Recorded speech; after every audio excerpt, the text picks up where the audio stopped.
if you have any other like myths that you think are important for athletes and even women in general to know about their cycles. Yeah. I love this part of it. I love myth busting people and watching their faces.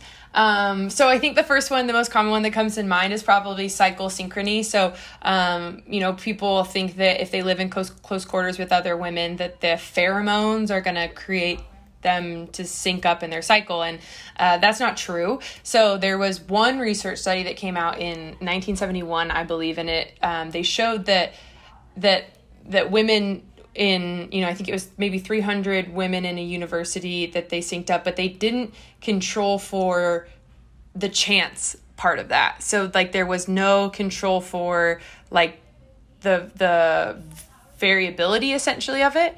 And so, it was thought to be like this seminal study on it, but now we know that like not only did it not prove synchrony, but there's been numerous research that's come out since that has disproved that. So the Clue app and Oxford University had a research, and not only did it shows that that women's periods don't sync over time, but those who spend a lot of time together are actually more likely to not have that it's likely to separate. So it's more likely to become less synchronized.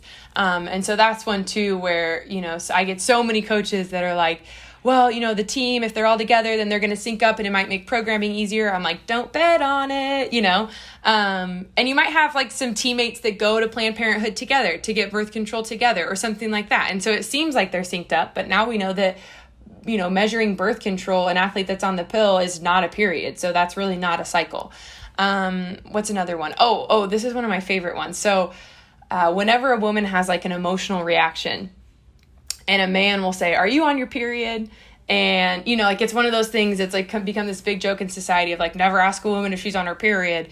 In reality, the most common times of like anxiety or depression or mood instability or brain fog that might elicit emotional reaction would actually happen in the luteal phase. So it would be the phase before the period. So this social stigma of like the period and how people are in worse moods and how they're in a weakened state, like that's completely false, right? When we look at some of the best like force outputs, power outputs, the previous world record holder, Paula Radcliffe, in the marathon, she set her world record marathon while she was on her period and had cramps.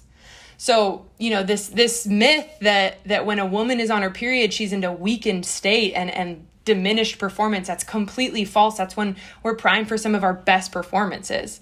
That's a huge myth that I fight with athletes all the time. Like, oh, I'm on my period, I'm just like not feeling it. I'm like, no, this is it. Let's light it up. Let's set a max. Let's get after it, And so that's a big one too. And then I think probably the last one that we haven't talked about, and this one like really grinds my gears. I try to keep it together when people say it,